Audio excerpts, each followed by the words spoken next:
Welcome back. Opera Kansas is taking people back to the 1930s, showcasing pioneer women of the aviation industry. Right here in the air capital, we have Danielle and Isabella here to tell us a little bit more about what to expect. Thank you for coming. Thank you for having us. We're so happy to be here. Hey, and Isabella, you are portraying one of the women. Tell me a little bit about how you did some research on her character and what she was like. Yes, so I'm portraying Blanche Noyce, wife of Dewey Noyce, and I watched a documentary on her to kind of understand her story a little bit more, and she actually started her journey in Hollywood, and when she met Dewey, she went into aviation, and it all went downhill from there. Yeah. And Danielle, Olivan Beach. We all know the beach name here in Wichita. Right. This is really special for me. So I'm from Wichita, and I'm coming back here to play this role.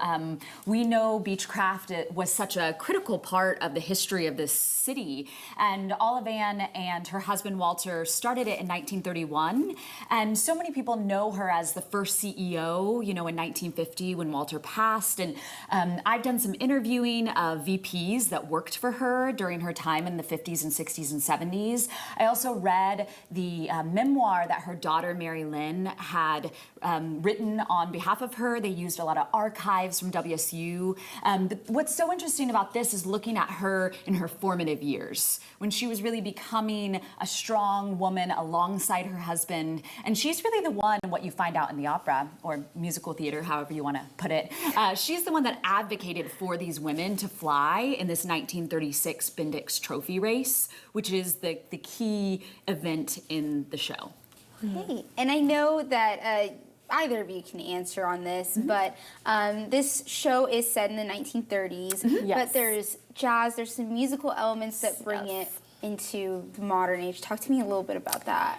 Yes, so I kind of see it as kind of like a golden age musical type feel. Although it is opera, there are a lot of high notes.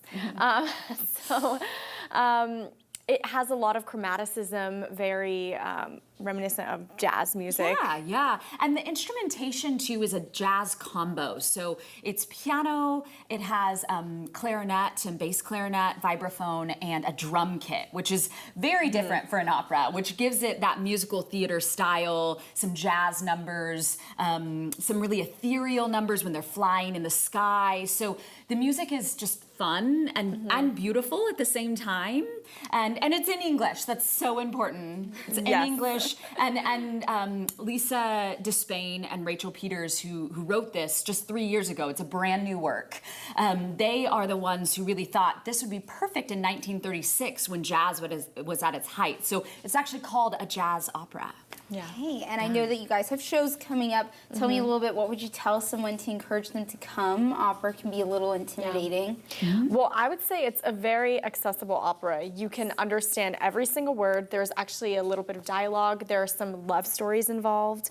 And it's kind of everyday issues that you could see in your own life. Yeah, it's history, it's adventure. So the story itself is just fun, and the music is beautiful. And I think it's a good story to come out and see, especially if you care about Wichita history. Yeah. Hey, well, thank you so much, guys, for coming by, and we will be right back after the break.